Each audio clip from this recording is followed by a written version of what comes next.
భారత రైల్వే వ్యవస్థ ప్రపంచంలోని అతిపెద్ద రైల్వే నెట్వర్క్లలో ఒకటి. సమయపాలన విషయంలో మాత్రం మన రైల్వేపై చాలా ఆరోపణలు ఉన్నాయి.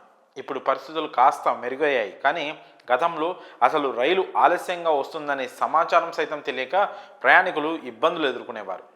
ఆ ఆలస్యం 10-15 నిమిషాలైతే పర్వాలేదు, కానీ గంటల తరబడి నిరీక్షించాలంటే ప్రయాణికులకు నరకప్రాయంగా ఉండేది.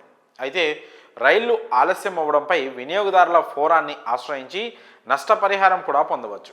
తాజాగా ఓ వ్యక్తి తనకు కలిగిన అసౌకర్యానికి రైల్వే నుంచి 60,000 నష్టపరిహారం పొందిన వార్త వైరల్గా మారింది.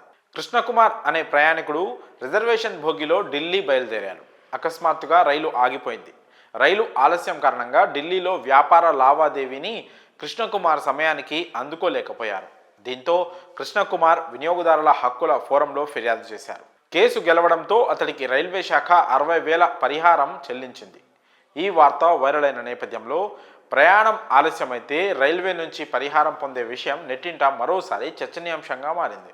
ప్రస్తుతం రైళ్లు అనేక సందర్భాల్లో ఆలస్యంగా నడుస్తున్నాయి. వీటి మీద ప్రయాణికులు ఫోరంను ఆశ్రయించి తగిన కారణం చూపి నష్టపరిహారం పొందే అవకాశం ఉంది. అయితే దీనికి కొన్ని కండిషన్లు ఉన్నాయి. ప్రయాణికుడు రిజర్వ్డ్ భోగిలో టికెట్ రిజర్వేషన్ చేసుకొని ప్రయాణించాలి. జనరల్ టికెట్తో ప్రయాణించే వారికి రైలు ఎంత ఆలస్యమైనా కేసు వేసే అవకాశం లేదు.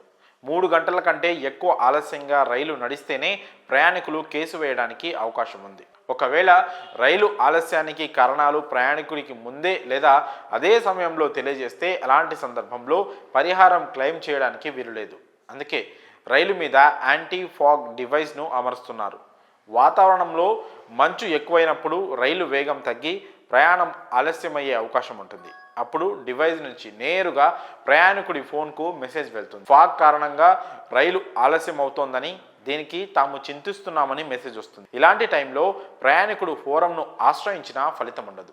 కారణం చెప్పకుంటే మాత్రం న్యాయవాది ద్వారా లేదా నేరుగా ఫోరంలో కేసు ఫైల్ చేసే అవకాశం ఉంది. దీనికి రైల్వే టికెట్ను సాక్ష్యంగా సమర్పించాలి.